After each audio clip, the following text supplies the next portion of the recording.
신명기 8장 1절부터 6절까지 같이 읽어보겠습니다. 내가 오늘날 명하는 모든 명령을 너희는 지켜 행하라. 그리하면 너희가 살고 번성하고 여호와께서 너희의 열조에게 맹기한 땅에 들어가서 그것을 얻으리라. 내 하나님 여호와께서 이 40년 동안에 너로 광야의 길을 걷게 하신 것을 기억하라. 이는 너를 낮추시며 너를 시험하사 내 마음이 어떠한지 그 명령을 지키는지 아니 지키는지 알려 하심이라. 너를 낮추시며 너로 줄이게 하시며 또 너도 알지 못하며 내 열조도 알지 못하던 만나를 내게 먹이신 것은 사람이 떡으로만 사는 것이 아니요 여호와의 입에서 나오는 모든 말씀으로 사는 줄을 너로 알게 하려 하심이니라. 이 40년 동안에 내 의복이 헤어지지 아니하였고 내 발이 부릅지 아니하였느니라. 너는 사람이 그 아들을 징계한 같이 내 하나님 여호와께서 너를 징계하시는 줄 마음에 생각하고 내 하나님 여호와의 명령을 지켜 그 도를 행하며 그를 경외할지니라. 아멘.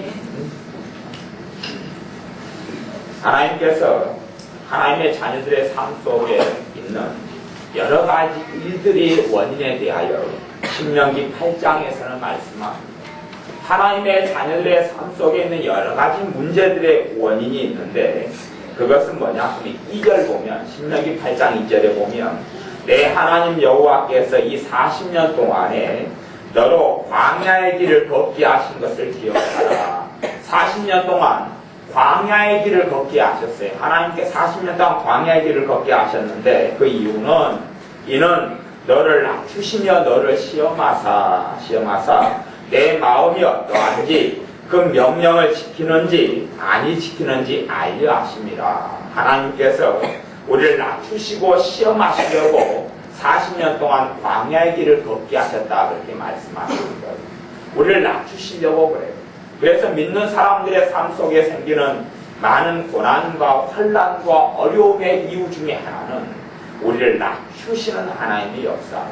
대신 이 광야의 40년 길을 걸었던 하나님의 백성들은 신발이 떨어진 적도 없고 발이 부르튼 적이 없다 그렇게 말씀해요. 시편에는요 이스라엘 백성들이 광야의 40년 길을 걷는 동안에 질병도 없었고 연약함도 없었다 그럽니다.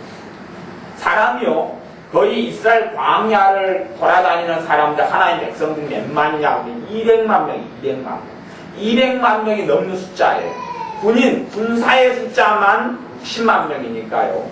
아이들, 여자, 예전에는 또 아이를 많이 낳았잖아요. 우리는 9남매, 10남매, 또 6남매, 7남매는 기본으로 낳았던 시대에 그때에 얼마나 숫자가 많았겠어요. 보통 한 200만에서 300만 명을 추산하는데요. 우리 동네 같으면 우리 동네가 지금 30만 명이지 30만 명이 좀 안 돼. 28만 명 우리 여수가. 그러면 우리 여수에 28만 명 되는데 병원이 많아요 적어요?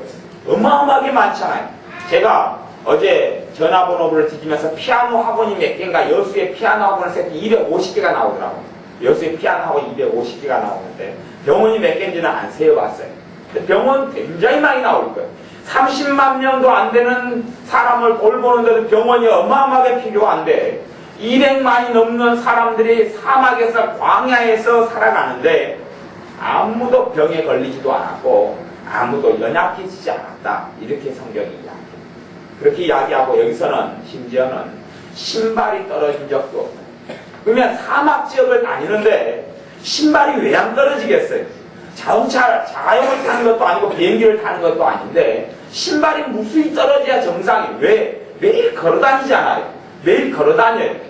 전에 우리 조선시대 때 같으면 한양을 간다 그러면 집신을 이렇게 둘러매고 다녔어요. 여행을 멀리 가니까 배낭도 이렇게 짊어지고 그다음 집신을 이렇게 가지고 다녔어요. 걸어 다니면서 집신을 심어야 되니까.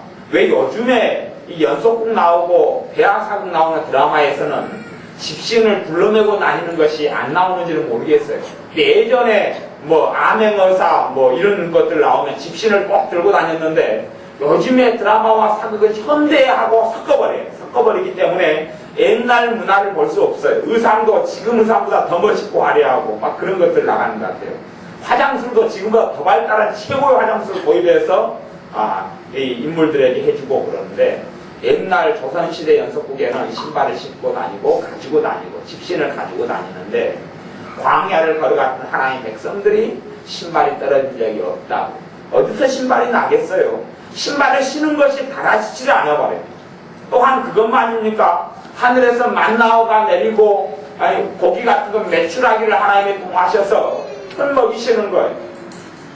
자연산 메추라기가 굉장히 맛있었을 거예요.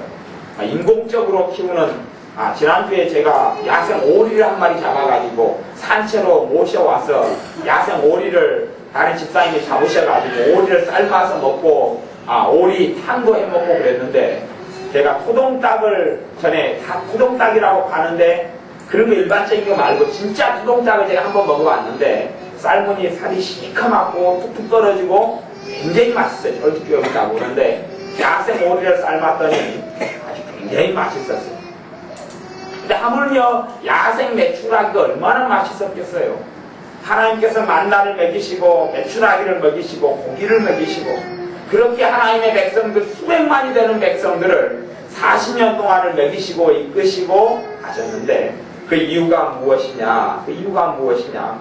너희를 낮추시고 시험하시려고 하신다라고 말씀하세요.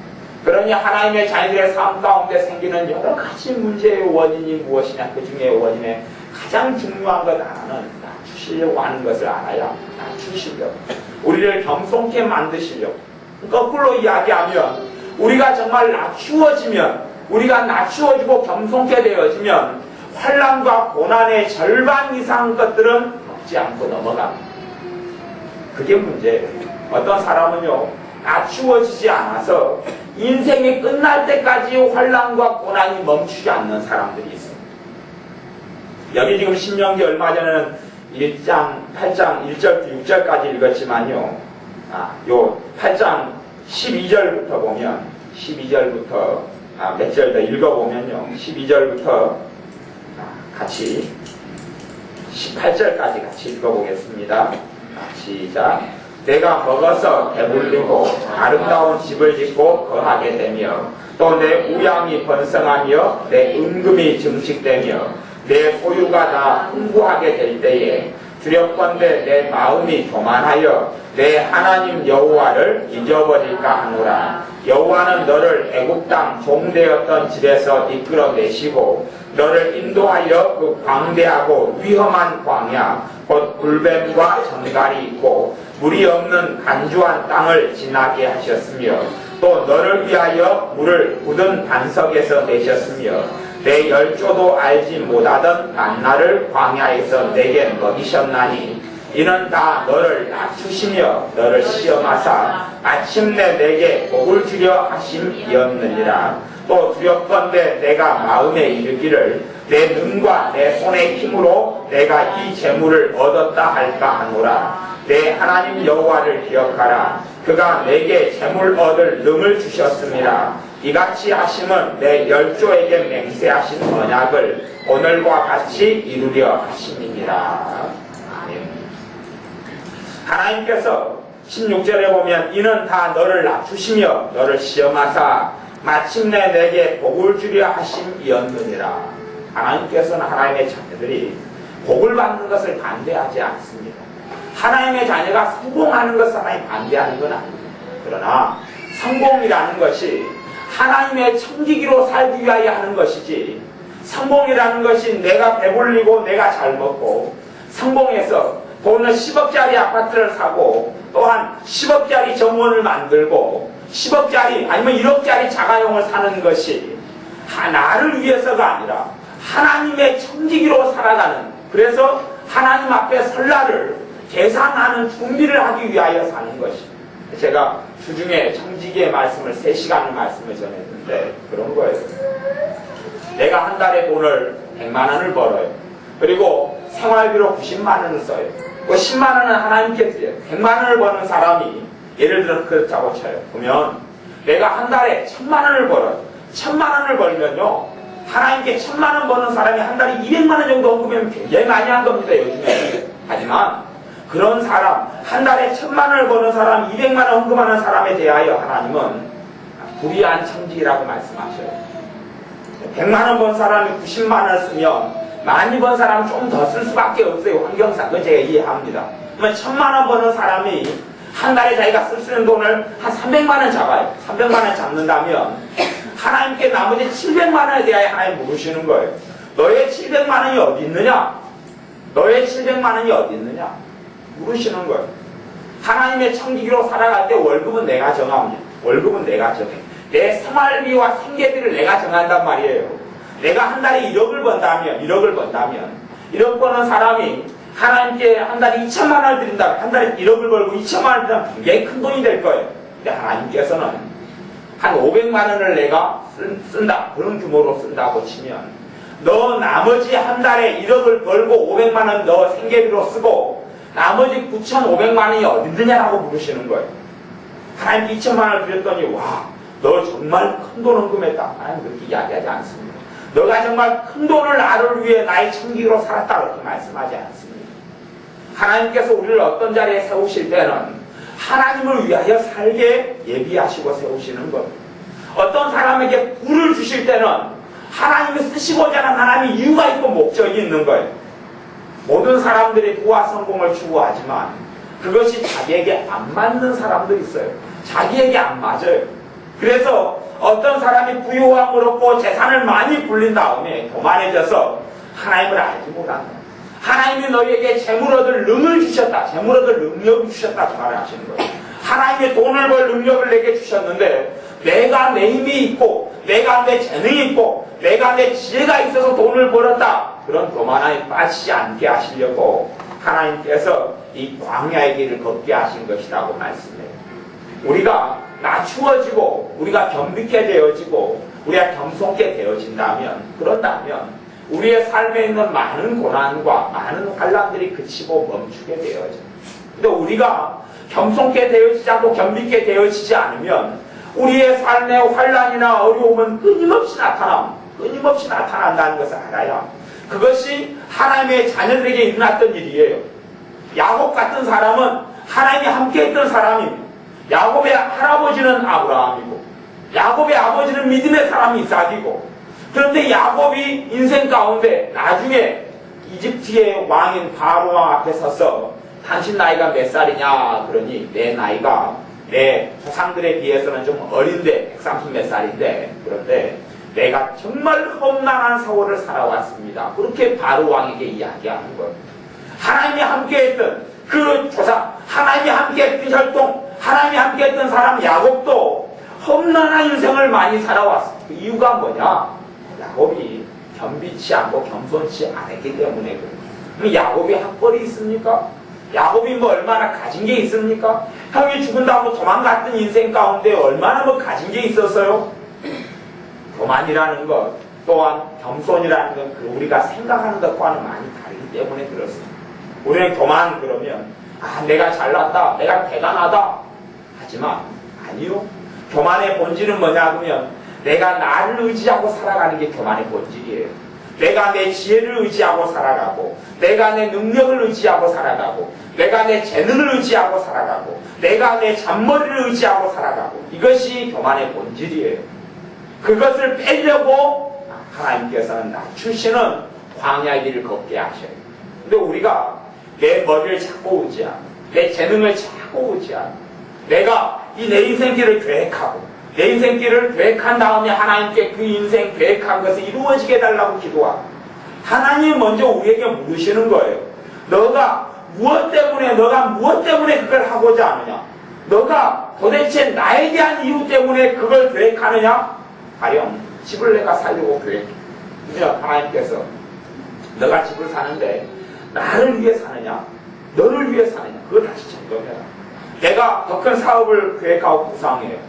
그러면 주님께서 이제 우리가 믿는 사람이다 하면 내가 사업을 구상하면 그러면 잘 되기를 기도할 거 아니에요. 하나님 먼저 물어요. 그걸 확인을 해야 돼요. 우리가 그걸 확인해야 돼요. 너가 도대체 누구를 위하여 그 사업을 확장하고 새 사업을 구상하느냐? 그것을 하나님께 물어야 돼요. 하나님이 그걸 우리에게 묻는다는 것을 반드시 기억을 해야 합니다. 그냥 단지 내가 새로운 사업을 구상해서 그걸 잘 되게 해달라고 작정도 하고 철야도 하고 기도하고 하나님이 그걸 들어주지 않습니다.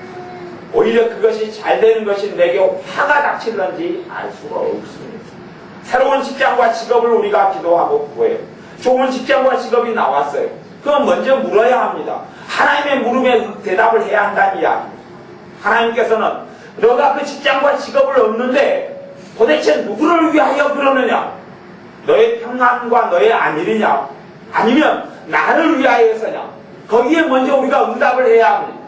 거기에 응답하지 않고는 믿음의 기도가 되어질 수 없습니다. 우리는 믿는다고 계속하여 어떤 걸 기도하고 구하겠죠. 믿음의 기도를 하려고 애쓰겠죠. 그런데 그것이 먼저 점검되어지지 않고 응답받지 않고는 안 된다는 이야기입니다. 그것이 응답되지 않고 하나님 내가 좀 잘 먹고 잘 살아보려니까요. 하나님께서 또 내 삶을 좀 삐까뻔쩍하게 아름답게 꾸며보려고 하니까 하나님께서 이것을 응답해 주셔야 합니다라고 말할지 몰라도 하나님과는 상관이 없어지는 경우가 많습니다. 어찌 우리가 졸르고 졸라서 이루어졌다 할지라도 그것이 우리의 삶에 더 좋은 열매로 더 좋은 결실로 하나님은 축복해 주시지는 않습니다. 왜요? 내가 내 인생길을 추구하고 내가 원하는 것을 이루고자 하면 내 자신이 낮추어지지 않고 내 자신이 하나님 모시게 그걸 교만하다 그렇게 말씀합니다. 내가 나를 위한 인생을 계획하고 나를 위한 삶을 계획하는 것을 하나님께서 그렇게 기뻐하지 않습니다. 인생길을 계획할 때에 하나님 안에서 주님 안에서 또한 하나님을 위하여 하나님과 함께 하나님을 영화롭게 하기 위하여 대신 하나님께서 우리를 마침내 내게 복을 주려 하심이니라는 말씀대로 우리의 삶의 종착역 가운데 가장 귀하고 아름다운 곳에 서도록 주님이 이끌어 가시기를 원하셔요. 하지만 내가 내 겸손케 되어지지 않고 내가 낮추어지지 않은 가운데서 얻게 되는 부와 명성들은 나 자신을 도망하여져서 하나님을 잊어버리게 됩니다. 하나님을 잊어버리게 된다는 것이 뭐 예배에 참석 안 한다 뭐 그런 이야기는 별로 드물지요. 그런 게 아니에요. 예배에 참석해도 하나님을 제대로 마음속에 심령 속에 섬기지 않게 됩니다.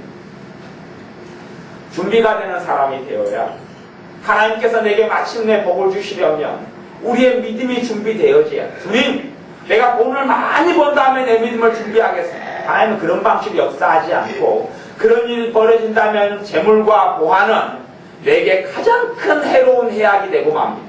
준비되지 않아요. 내게 하나님께서 우리를 시험하실 때 그렇게 하시죠. 낮추시면 시험하신다. 1000만 원 하나님이 줘. 1000만 원을 주면 이제 은행 통장에가 1000만 원이 있어요. 1000만 원이 있어요. 왜 이제 하나님이 1000만 원 가지고 시험해요? 뭐 하나님 앞에 1000만 원이 무슨 큰 돈이겠습니까? 이 사람이 이제 1000만 원 가지고 생각을 해요. 1000만 원이 1년 동안 통장에 그냥 묵혀있어요. 썩혀있어요. 뭐 아이고 1000만 원을 내가 뭐 M&A 뭐 한다든지 아니면 단기 뭐 3개월 연동 6개월 뭐 그렇게 해놓고 1000만 원 언제 뺐을지 모르니까 짧게 3개월 6개월 해놓으면 이자가 6%인데 이자가 5%인데 이거 1000만 원을 여놓으면 1년에 얼마가 나오는데 이제 1000만 원에 대해서 자꾸 궁리하고 자꾸 생각해. 그게 많으면 하나님의 시험에서 떨어지고 마는 겁니다. 왜요? 그 작은 돈 1000만 원 있을 때도 자꾸 생각하고 이걸 이리 쓸까 저리 쓸까 이렇게 돈을 불릴까 저렇게 불릴까 마음이 1000만 원 있는데도 1000만 원이 공돈처럼 1000만 원이 은행에 안 쓰는 돈 내 돈처럼 빚이 아닌 순수한 내 돈처럼 있는데 자꾸 그것을 내가 돌이키고 생각하고 또 이리 보고 저렇게 해서 불릴까 생각한다면 과연 내게 꽁돈 내게 통장에 1억 2원짜리 있을 때는 무슨 일이 벌어지겠냐는 것. 1000만 원 가지고 내 마음을 지키지 못하고 믿음을 지키지 못하는 사람에게 과연 1억을 하나님이 주신 축복이 그렇게 허락될 수 있느냐 하는 겁니다. 또한 1억이 통장에가 있어요. 1억이 통장에가 있어요. 그러면 내 마음을 지키지를 못해요. 아이들은 왜 아이라고 이야기하냐 그러면 아이에게 꽁돈이 10만 원 있어요. 10만 원 있으면 별 생각을 다 하게 돼요. 10만 원이 있어요. 이제 우리 화연이가 아이인지 어른인지는 어떻게 결정할 수 있냐 그러면 화연이가 이제 21살이잖아요. 뭐 화연이에게 꽁돈 20만 원을 딱 줘봐요. 그러면 이제 화연이에게 꽁돈 20만 원 생기면 화연이 생각이 어디로 흘러가느냐가 하나님 보시기에 아이인지 어른인지 결정되는 거예요. 20만 원 생기면 이제 이거 좋다. 곧 봄날이 다가오니 옷을 한번 장만하고 그리고 하나님께도 이제 한몫해 드리는 건 또 있겠지요. 그리고 이제 옷을 장만하고, 그 다음에 화장품을 사고, 요즘에 새로운 화장품이 나왔는데 그거 한번 사고, 아이크림 뭐 그런 거 하나 사고, 뭐 그 다음에 손톱 소지하는 것도 뭐 하나 사고, 뭐 골고루 이제 그렇게 생각이 흘러가면 나중에 주님께서 100만 원 주실 때는 도대체 무슨 일이 벌어지겠으며, 더 스케일이 커서 화연이에게 공돈 1000만 원을 하나님이 주신다면 화연이는 어떻게 되겠느냐 하는 거예요. 온통 자기 것을 마음이 다 쏟아지고 그 돈에게 온통 마음이 다 쏠린다면 하나님이 과연 더 참다운 것을 주실 수 있겠느냐 하는 거예요. 그것 때문에 하나님이 낮추시고 40년 동안 끊임없이 낮추시고 시험하시는 거예요. 하나님의 백성은 그 시험을 많이 제대로 통과하지 못했어요. 많은 하나님 백성들이 광야에서 그래서 죽었습니다. 그 한 세대가 깡그리 다 죽었어요. 하나님께서는 그 세대가 광야에서 죽기를 원치 않았습니다. 그리고 하나님은 하나님의 말씀으로 교육하고 양육하면서 하나님의 산 신의 산에서 11개월 동안 말씀을 가르쳤어요. 그리고 다시금 정탐꾼을 보내서 젖밥 뿌리는 가나안 땅으로 인도하기를 원하셨어요. 지금의 팔레스틴이나 이스라엘을 가면 젖밥 뿌리는 땅이 아니에요. 사막이 황무지같이 그렇게 변했어요. 왜 그러냐 그러면 수없이 많이 하나님의 백성의 죄악으로 인하여 아수르의 발굽에 짓밟히고, 바벨론에게 짓밟히고, 바사 페르시아에 짓밟히고, 로마에 짓밟히고, 왜요? 하나님의 백성이 하나님의 백성답게 살지 않았기 때문에 수없이 짓밟혀서 지금은 광야같이 황무지같이 변하고 만 거예요. 젖밥 뿌리는 하나님께서 약속하신 그 땅은 지금의 땅이 아니에요. 지금의 팔레스틴이 아니에요. 어떤 사람이 저한테 팔레스틴을 여행 갔다 와서 성지순례를 갔다 와서 저한테 목사님도 당신도 성지순례를 갔다 와야지 하나님 말씀을 잘 알게 될 겁니다. 그렇게 저한테 이야기해요. 그래서 제가 속으로 헛소리 하지 말아라. 당신이 본 땅은 죄악으로 얼룩져서 온통 황무지가 되어 폐허가 된 땅이고, 하나님이 주셨던 그 땅, 성경에 나온 구약의 그 땅이 아니었다. 오히려 본 것이 그 사람이 성경을 더 잘못 오해하게 되는 것이 생기는 거예요. 우리나라도 6.25가 일어났을 때는 이 온 땅이 한반도가 다 전쟁의 포용 속에서 산이 다 벌거숭이가 돼버리고 그런 거예요. 다 벌거숭이가 됐어요. 이 벌거숭이의 산들에 나무를 심는 것, 그것을 보고 외국 사람이 벌거숭이 우리나라, 황폐화된 나라, 전쟁으로 인하여서 황폐화된 나라를 보고 몇십 년 뒤에 우리나라에 온 사람이 기적이로다 기적. 이런 기적이 없도다 그러는 거예요. 한국이 경제적인 어려움 속에 들어갔는데 그 경제적인 어려움은 하나님의 자녀들이 돈에 마음을 집중하기 때부터 일어나는 거예요. 하나님의 자녀들이 돈에 마음을 집중하기 때문에 한국을 지켜보면 1990년도 초이후에는 성령의 역사가, 기존의 성령 하나님께서 역사하시고 임하시고 세를 베푸시고 충만케 하신 역사가 제 개인적인 생각으로는 5분의 1 이하로 약해져 버렸어요. 5분의 1 이하. 결국은 촛대로 옮기리라 하는 이런 말씀처럼 성령 역사가 한국에 촛대가 옮겨진 것처럼 전해지는 거예요. 90년대 초까지는 그러지 않았어요. 여러분이 2000년대 신앙생활 하신 분들이나 90년대 초가 넘어서 신앙생활 하신 분들 잘 모르실 거예요. 저는 그 전부터 신앙생활을 했으니까 한국 교회가 얼마나 놀라운 은혜 속에 있는지를 저는 경험하고 겪었어요. 제가 80년대 중후반만 돼도요, 한국에 있는 교회들마다 우리 지역 같으면 우리 지역에 어느 교회에 부흥회를 해요. 그러면 이게 네 교회 내 교회가 없이 다 그 부흥회 가서 말씀 듣고 은혜 받고 울고 통곡하고 회개하고 변화되고 달라지고 그런 은혜를 받았어요. 지금의 신앙생활 하는 사람이 왜 강팍하느냐? 그런 데서 은혜 받고 변화하고 통곡하는 것이 없어요. 또한 심지어는 자기 교회에서 부흥회 열어도 자기 교회 부흥회도 잘 참석하지 않아요. 물론 과거 같은 은혜가 없기 때문에 그래요. 은혜의 맛을 부흥회에서 볼 수가 없어요. 과거에는 기도하고 말씀 듣고 기도하고 울고 통곡하고 그리고 기도가 철야라는 이야기하는 것도 아닌데 밤새워서 기도하는 사람이 그 부흥회 현장들에 있지 않았어요. 지금은 집회가 끝나고 말씀이 끝나도 기도를 안 합니다. 기도를 안 해요. 참다운 부흥회가 아니에요. 과거에는 전문적으로 하나님께 부름받은 부흥사 목사님들이 말씀을 전했어요. 요즘에는 아무 목사님이나 부흥사가 되기를 원해, 명예를 원해서. 또한 일반 목사님들이 말씀을 전하고 부흥회 같은 걸 하지만 부흥회가 아니고 일반 예배를 드릴 뿐이에요. 심령을 뒤집어 엎지 못하고 갈아엎지도 못해요. 가장 근원적인 원인은 한국에 있는 교회가 먹고 살만하기 때문에 90년대 초 이후에 만몬주의라, 만몬주의. 돈으로 마음이 쏠려버려요. 돈으로 마음이 쏠리니까 성령의 역사가 끊어져버려요. 다 끊어진 건 아닌데 확연하게 차이가 나고, 확연하게 차이 나버려요. 예수를 영접하고 회개가 터질 때요, 옛날에는 눈물이 바가지로 한 바가지를 흘렸다면 지금은 옛방울 흘리고, 그가 얼마나 회개가 깊이 있느냐에 따라서 내 삶의 변화가 일어나요. 기경이 내 삶의 변화가 일어나요. 뒤집어지고 퍼지고 그만큼 하나님의 개번 평강이 오고 은혜 속에 살고 감사가 있고 감격이 있고 즐거움이 있고 그래요. 근데 한국 교회가 주님으로 인하여서 부욕해 됐어요. 주님으로 인하여 부욕해 됐는데 마음이 높아져서 자신들은 하나님을 잘 믿는다고 해요. 과거보다 제자훈련 프로그램도 많지요. 성경 공부도 더 많이 삐까뻔쩍하게 많이 하죠. 과거보다 셀교회 같은 걸로 더 많이 모이죠. 하지만 마음속에서 주님을 찾고 하나님을 찾는 건 프로그램은 있고 모임은 있어도 주님을 내 삶 속에서 찾고 만나는 것은 별로 없어요. 공예배로 모이는 것은 내 삶 속에서 하나님께서 산제사를 드리라고 하시는 하나님께서 주시는 훈련이에요. 공예배로 모이는 것이 우리의 신앙이 공예배가 처음이야 끝이 아니고 공예배를 통하여 하나님과 만나는 훈련을 해요. 그리고 내 사적인 생활 가운데 내 삶 속에서 주님을 찾고 만나는 거예요. 그런 산제사가 이루어지기를 원하는데 하나님의 많은 자녀들은 공적인 예배로 만족해버려요. 제가 정해진 기도 시간을 이야기하거나 정해진 성경 읽기를 이런 거 이야기하는 게 아니에요. 그런 건 있을 수도 있고 없을 수도 있어요.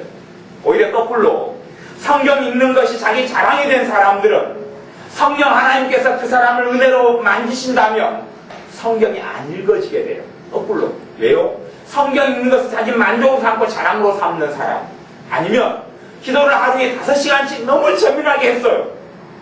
기도를 5시간씩이 얼마나 즐거움과 은혜가 커요. 그런데 그것이 자기의 자랑이 되고 마음이 높아지는 것이 되면 하나님께서는 사랑하셔서 그 기도 5시간을 흩어버려서 기도가 잘 안 돼요. 흐지부지 되고 말이에요.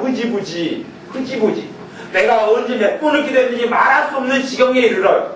대신에 주님을 알아감과 은혜는 더 깊어져요. 이상한 현상이 일어나는 경우도 있어요. 하나님께서 우리를 마음을 낮추시기를 원하시고 우리의 삶 가운데 마음이 낮추어진다는 것은 내가 삶의 하나하나마다 주님을 의지하고 사는 사람, 그것이 낮추어지는 거예요. 내 길을 여호와께 맡기라. 저를 의지하면 저가 이루시고 너희의 경영하는 것을 이루어 주시리라. 범사에 그를 인정하라. 그리하면 내 길을 지도하시리라. 뭘 인정합니까? 범사에, 내 길. 범사이라는 것은 우리의 삶 속에는 크고 작은 일들이 하루에도 많이 생깁니다. 많이 안 생기는 건 아니에요. 내 아이 때문에 선택하고 결정하고 내 아이를 예를 들어서 아이가 말썽을 부려서 잔소리할 일이 하루에 5개가 넘지요. 그러면 그것도 범사에 들어가는 거예요. 잔소리할 게 5개가 돼요. 그러면 내가 해왔던 잔소리의 스타일과 방식으로 해서 좋은 열매가 맺히지는 않아요. 그래서 아이들이 저거 듣기 싫어하는 것 중에 하나가 잔소리죠. 그리고 잔소리 많이 하는 사람은 잔소리 대마왕이라고 그러죠. 이제 엄마들에 대해서는 애들이 뭐라고 그러는지 아니까 우리 엄마는 잔소리 대마녀. 잔소리하는 아빠는 잔소리 대마왕 그러고. 근데 잔소리로 사람을 별로 변화시키지 못해. 내가 아이의 잘못된 것을 보고 5번의 문제가 일어났다. 5번의 잔소리할 게 생겼다 그러면 하나님의 사람이 더 겸비게 된 사람들은 그때에 하나님의 지혜를 구합니다. 물론 하나님의 지혜를 구한다 해서 바로 하나님의 지혜가 나타나고 열매를 맺게 되지는 않습니다. 왜냐하면 한 번으로 내가 정말 지혜를 구하는지 하나님은 시험하시기 때문에 그렇습니다. 여러분이 하나님을 의지하고 믿는다고 기도해요. 한 번에 결심이 잘 나타나지 않습니다. 그런 사람은 더 교만해지고 어리석어지는 거예요. 더 어리석어져요. 하나님께서는 여러분 중심 가운데 하나님을 정말 의탁하고 의지하는지를 확인합니다. 그러니 자녀들에게 잔소리가 할 때 하나님의 지혜를 구할 때 지혜가 쉬워지는 않죠. 대신 어떨 때 지혜가 오기 시작하느냐? 여러분의 중심 안에서 누구든지 지혜가 부족하거든 후히 주시고 꾸짖지 아니하신 하나님께 구하라. 그리하면 모든 지혜, 하나님께서 지혜를 주시리라 말씀한 대로 내 중심에서, 내 마음 중심에서 내가 무지하고 내가 미련하다는 것을 인정하는 사람, 그리고 하나님의 지혜가 아니면 살 수 없다고 인정하는 사람에게 그때 지혜를 주셔요. 하나님은 그걸 확인하시죠. 하나님은 폐부를 감찰하시고 심장을 감찰하시고 폐부를 시험하시기 때문에 우리의 중심 안에서 하나님의 지혜를 구하는 사람에게 지혜를 주셔요. 우리의 삶 가운데 일어나는 자잘한 일들은 굉장히 많아요. 우리는 근데 이 범사의 그를 인정하라. 범사에 인정하지는 않고 내 삶의 문제가 100개가 생겨요. 그 자잘한 것은 하나님의 지혜가 없어도 다 상관없잖아요. 상관없잖아요. 말 안 들으면 한구탱이 해버리면 되고, 또한 작은 문제가 생기면 내 머리로 해도 큰 문제 없잖아요. 가령 여러분이 커피포트를 써요. 커피포트가 고장났어요.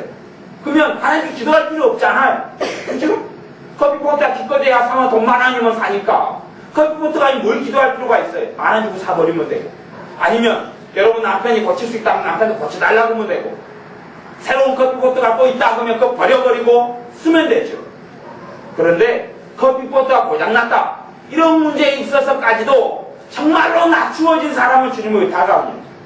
그것이 되어지는 사람이 삶 속에 함께 하신 하나님을 만납니다. 그것이 이루어진 사람의 삶 가운데 하나님의 축복을 누립니다. 여러분이 뭐 삼성 냉장고를 쓴다 그러면 냉장고 고장나면 간단하죠. 삼성은 얼마나 서비스가 잘 됩니까? 서비스를 기가 막히게 잘 돼요. 서비스센터 전화해서 와달라고 그러면 그쪽 연락이 와서 몇 시에 갈까요? 예, 몇 시에 시간입니다. 그때 와주세요. 서비스 다 받고 나면 또 서비스센터에 전화 와서 서비스 해주고 간 직원이 잘 해줍니까? 점수를 매겨 주십시오. 그러니 직원이 잘 해줄 수밖에 없죠. 좋은 점수를 받으려고 애를 쓰다 가죠. 그러니 그리고 바가지도 안 쓰고 얼마나 좋아요. 냉장고 삼성 냉장고 고장났어요. 전화 한 통 하면 돼요. 한 통 하면 돼요. 고장났어요. 돈도 크게 안 들어요. 큰 문제가 일어났으면 크게 들지만 그래도 일반 가전제품 수리센터하고는 격이 틀려요. 그런데 바가지를 엄청 뒤집어 씌우지만 그런 삼성이라든지 또 뭐 LG라든지 좀 떨어지지만 이런 데는 괜찮아요. 좋아요. 그러면 냉장고 고장났어요. 삼성 냉장고가. 전화 한 통 하면 되는데 그걸 가지고 하나님은 전화로 해결할 수 있음에도 불구하고 하나님을 의지하기를 원하셔요. 이 범사의 범사. 예외가 있는 게 아니에요. 그런 사람의 삶 가운데 살아계신 하나님을 만나요. 내가 1,000,000원이 은행에 통장이 있어요. 1,000,000원 밑에 문제가 생겼어요. 나는 당연히 1,000,000원 해결해버리죠. 왜? 10만원 문제가 생겼어요. 1,000,000원에서 10만원 빼가지고 해결하면 되잖아요. 500만원 문제가 생겼어요. 은행에서 1,000만원에서 500만원 찾아서 해결하면 되잖아요. 우리가 어떨 때 기도하느냐? 내 1,000만원밖에 없는데 2,000만원 문제가 생겼을 때 기도하겠죠. 하나님 1,000만원이 부족합니다. 그런 사람이 하나님의 특별한 긍휼하심을 받아서 항상은 아니지만 하나님의 도우심을 받게 될 거예요. 그런데 하나님의 풍성함을 누리게 되지 못합니다. 마음속에 주님의 말할 수 없는 기쁨과 은혜 속에 마침내 하나님께 주시고자 하는 축복이 100이라면 제가 믿기로는 한두 가지 채 누리지 못합니다. 물론 우리의 삶에 있어 그것이 대단히 크다고 생각되어질지 모르겠습니다. 근데 하나님이 주시고자 하는 것에 비하면 굉장히 떨어지는 것, 굉장히 떨어지는 거예요. 내게 1,000만원이 있어요. 2,000만원짜리 문제가 생길 때만 기도하는 게 아니라 1,000만원이 내게 있어서 해결할 수 있어요. 만원짜리 문제가 생겨도 주님을 의탁하고 기도하기로 원해요. 이게 낮추어진다고. 낮추어진다. 왜? 1,000만원 너희들 능을 주신 분도 하나님이시고 그걸 벌게 하신 분도 하나님이셔서 하나님께서 우리를 낮추시기를 원한다. 낮춘다는 것은 뭐냐 하면 내가 내 지혜, 내 능력, 내 힘 의지하지 않고 살아가는 것. 이런 힘으로 되지 아니하고 능으로 되지 아니하고 오직 나의 신 나의 영으로 되느니라. 그렇게 말씀하셔요. 그렇기 때문에 하나님의 사람들이 인생을 살다가 절망하고 탄식하는 문제를 굉장히 많이 만났습니다. 자기 믿음의 수준보다 초과하는 문제들을 많이 만났어요. 여러분이 내 믿음의 수준 이하의 문제를 만나면 해결하기가 쉬울 겁니다. 해결이 쉬워요. 왜? 믿음의 기도가 되니까. 솔직한 이야기로 1,000만원이 현찰이 내게 있는데 100만원짜리 문제 생겼어요. 기도하기 쉽죠. 기도한다고 치면 응답해 줘도 좋고 응답 안 해줘도 하나님께서 응답 안 해줘도 해결할 수 있어요? 없어요? 있잖아요. 1,000만원이 있는데 100만원 문제 아무것도 아니죠. 그러니 거꾸로 편안하게 믿음의 기도를 할 수는 쉬울지 모르겠습니다. 하나님께서는 내게 때때로 내가 보통 때 내가 낮추어지고 보통 때 내가 훈련되지 않으면 1,000만원밖에 없는데 2,000만원짜리 문제가 생기면 해결하기 너무 어려워요. 그것 때문에 절망이 오고 탄식이 옵니다. 근데 보통 때 준비되어진 사람들, 보통 때 범사의 주님을 의지하고 인정하고 그분을 의뢰하고 그분 앞에 낮추어주고 겸비된 사람, 그런 사람들은 2천만 원짜리 문제가 왔을 때 2천만 원의 믿음이 옵니다. 2천만 원짜리 믿음이 오는 거예요. 그리고 수준이 2천만 원까지 올라가는 거예요. 올라가는. 이게 돈으로 극단적으로 비유해서 이상하지만 그래도 그렇다는 이야기예요. 하나님의 사람들은 자기가 겪는 환경 가운데 문제를 안 겪은 사람이 없습니다. 안 겪은 사람이 없어요. 요셉이 그가 하는 일이 형통했다 그러는데, 그러니까 조금 있다가 그 은혜 속에 살아갔던 요셉이 감옥 속에 들어가요. 3년간. 감옥 속에서 하나님의 역사가 나타나요. 감옥 속에 있었기 때문에 거기에서 믿음이 연단되고 더 낮추어지고, 모세는 노예로 팔려간 사람이, 요셉은 노예로 팔려갔어요. 형들에게 노예로 팔려갔는데 노예의 삶 속에 하나님의 형통함이 나타났어요. 그리고 아마 요셉은 기대했을지도 모르겠어요. 이제 내가 노예가 끝나고 자유민이 되고 싶다. 기대했을 거예요. 근데 하나님은 요셉을 더 준비되었기 때문에 더 낮추어 버리시는 거예요. 사실은 하나님의 자녀들의 삶 속에 낮추어주는 게 더 많이 일어났어요. 누구 앞에서요? 하나님 앞에서. 사람 앞에서 낮추어주는 걸 이야기하지 않습니다. 여러분 열등감을 가지고 주눅이 들고 내가 그냥 난 쓸모없다. 그건 마귀가 하는 일이 그건 마귀가 하는 일이에요. 하나님 앞에 낮추어지라고 이야기하는 거지, 사람 앞에서 난 쓸모가 없다. 그건 하나님하고 아무 상관이 없어요. 오히려 그런 사람은 마귀로부터 고난과 마귀로부터 시험과 마귀로부터 하나님으로부터 오는 연단이 아니라 마귀로부터는 고통 인생과 가득해요. 여러분이 나는 쓸모없다 그 생각에 사로잡혀 보세요.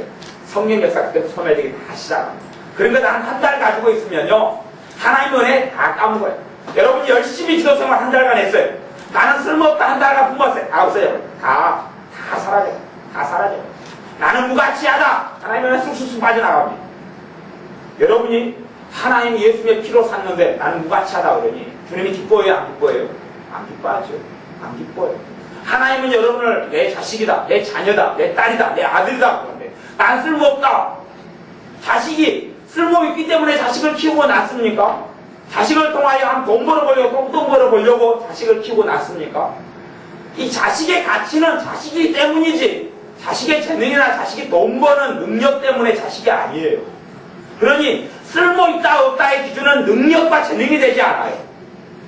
세상 사람들은 세상의 가치관은 돈이 있으면 쓸모있는 사람이고, 학벌이 좋으면 쓸모있는 사람이고, 재산이 있으면 쓸모있는 사람이에요.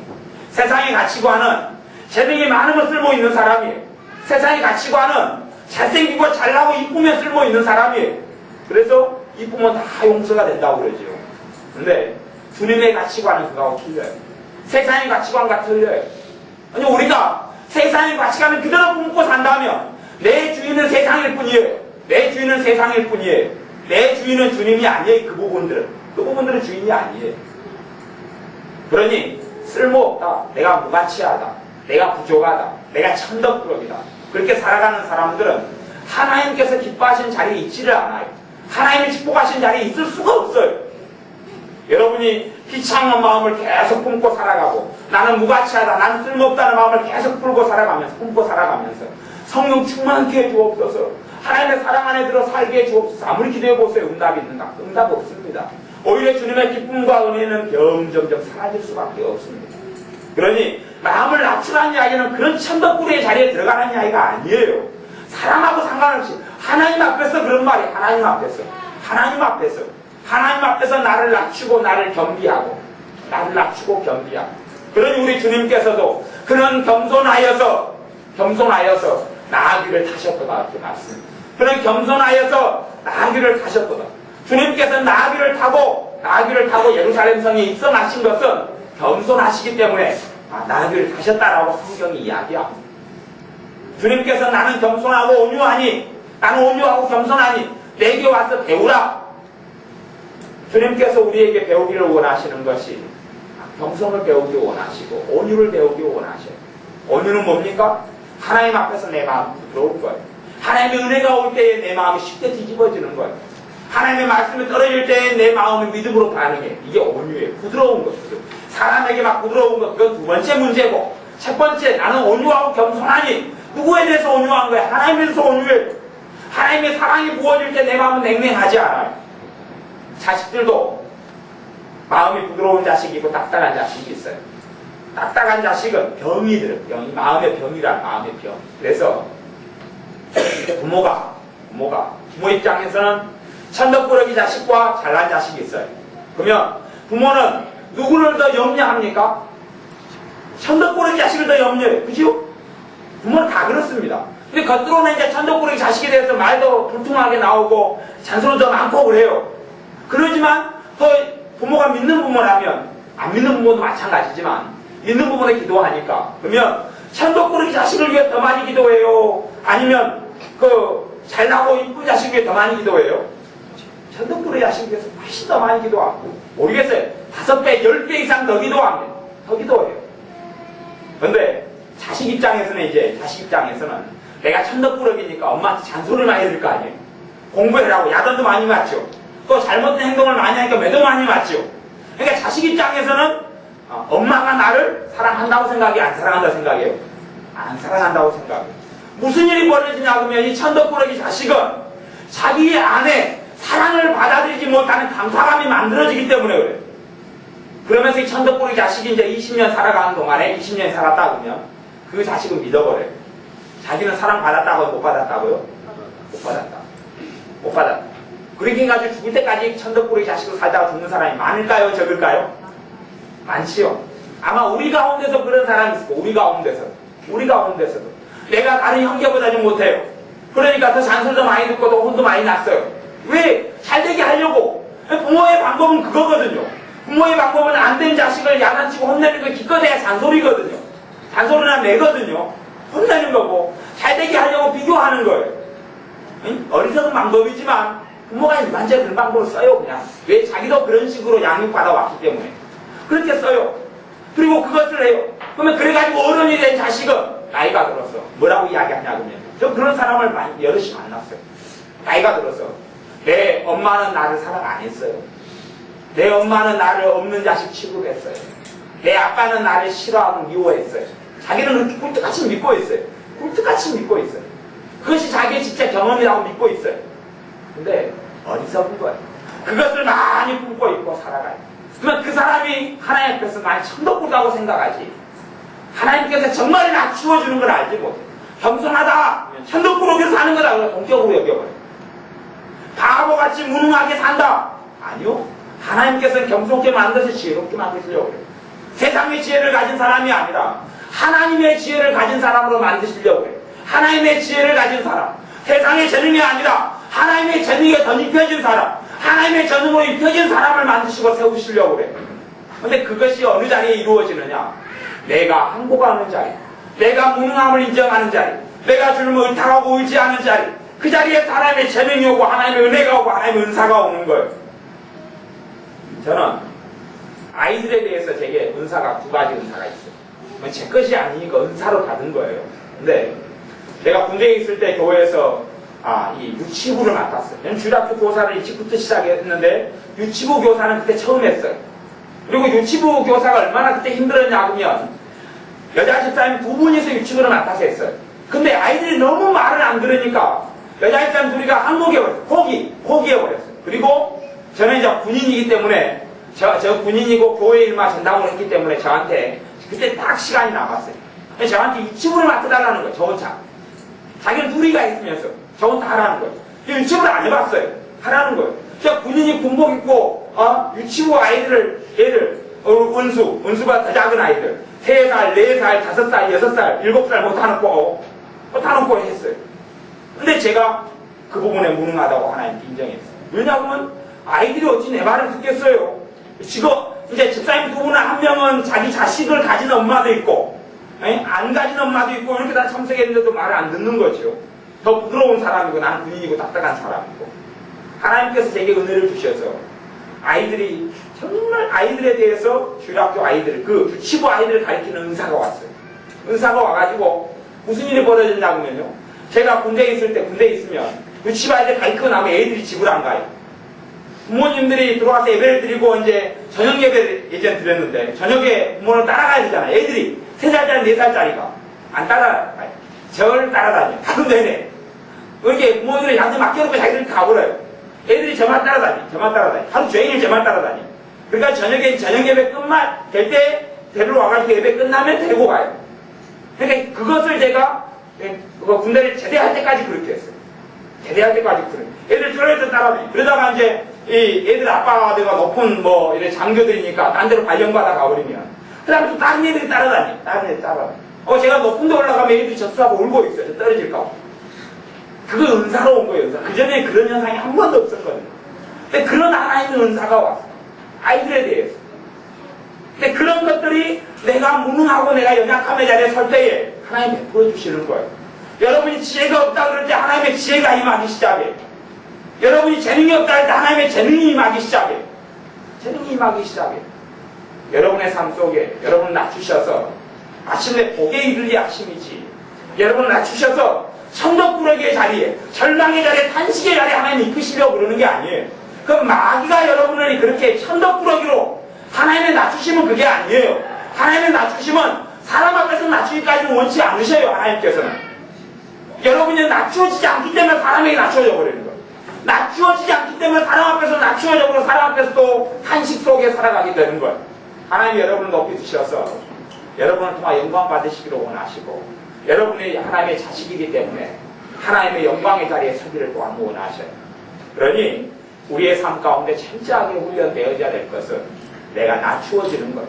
왜? 하나님이 나를 낮추시려고 행하시잖아요. 하나님께 이스라엘 백성에 대해 낮추시려고 행하셨잖아요. 그러면 내가 안 낮추어지면 계속하여 그 고난과 연단이 끊어지지 않는다는 이야기예요. 대신 내가 그 하나님의 의도와 뜻을 안 다음에 나는 하나님의 의도를 몰랐습니다.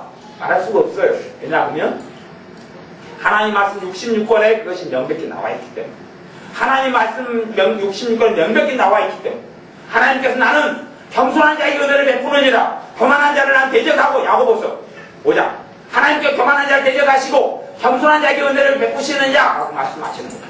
그것이 성경의 가득이에요. 잠언 3장 34절 겸손한 자에게 은혜를 베푸시나니 잠언 15장 33절 겸손은 종기의 앞잡이니라 낮추어진다는 이야기. 이사야 57장 15절 하나님은 마음이 겸손한 자와 함께 거하시나니 하나님께서는 우리가 하나님께 낮추어져 사람에게가 아니라 하나님께 낮추어져 덤비게 되어지고 내가 재능이 있어도 내 재능을 의지하지 않고 하나님을 의지하고 내가 지혜가 있는 것처럼 생각돼도 내 삶의 하나하나의 문제마다 주님 의지하기 시작할 때 내 삶 가운데 함께 하시 단지 예배 때 단순히 찬양 때에 함께 하시는 주님이 아니라 내 삶 가운데 함께 하시며 나를 도우시는 하나님을 만나게 됩니다. 그리고 우리의 삶의 인생과 삶을 통하여서 하나님께서 우리를 선한 자리에 이끄시고 우리를 통하여 청기적 사명을 잘 감당하게 하셔서 하나님께 섰을 때에 존귀와 영광을 얻게 하십니다. 기도하겠습니다. 아버지 하나님, 우리 자신의 마음들이 높아지고 우리 자신들이 스스로 내 지혜와 내 능력을 의지하면서 단순히 내 능력과 지혜를 넘어서는 문제들만 하나님께 도와달라고 기도하면서 살아온 어리석음을 회개합니다. 용서하여 주시고 참으로 우리의 마음을 다시금 살필 수 있는 지혜를 우리에게 주셔서 우리의 높아진 마음, 내 지혜와 내 힘을 의지하는 마음 또한 높아져서 세상의 가치관을 받아들이고 하나님의 말씀이나 하나님의 뜻이나 하나님이 원하시는 생각이 아닌 것들로 나를 채우는 것들, 이것들에 다 마음이 높아진 것이오니 깨닫게 하셔서 하나씩 하나씩 회개되며 깨끗하게 되게 하여 주옵소서. 예수님의 보혈로 우리를 악한 생각들과 높아진 마음들과 세상의 가치관들과 만몬주의, 돈이면 다 되고 돈만을 위하여 살지 하나님의 영광을 위하여 살지 아니하는 어리석음을 깨뜨려 주시고 무너뜨려 주시고 깨끗게 하시고 씻겨주셔서 마침내 하나님의 자녀들의 우리로 하여금 하나님의 복의 자리에 서게 하여 주옵소서. 예수님의 이름으로 기도하옵나이다. 아멘.